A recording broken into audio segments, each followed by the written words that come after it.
একুশে বইমেলার 15তম দিনে বইপ্রেমীদের উপস্থিতি ছিল চোখে পড়ার মতো।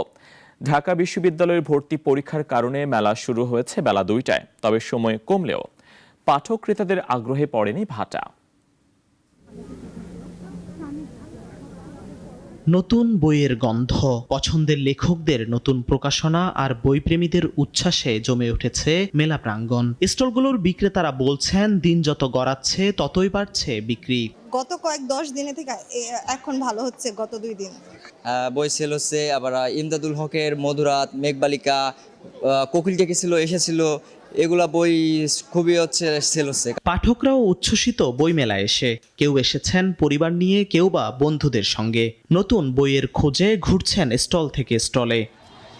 বাচ্চাদের বই খুঁজতেছি পছন্দের, কিছু বই পছন্দ হয়েছে।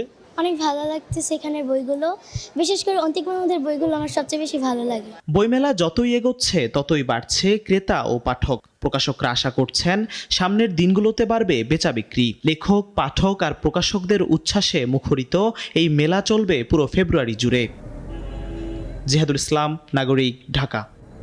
কোটি মানুষের আস্থার ভালোবাসায় 11 বারের মতো দেশের 1 নম্বর রেফ্রিজারেটর ব্র্যান্ড ওয়ালটন।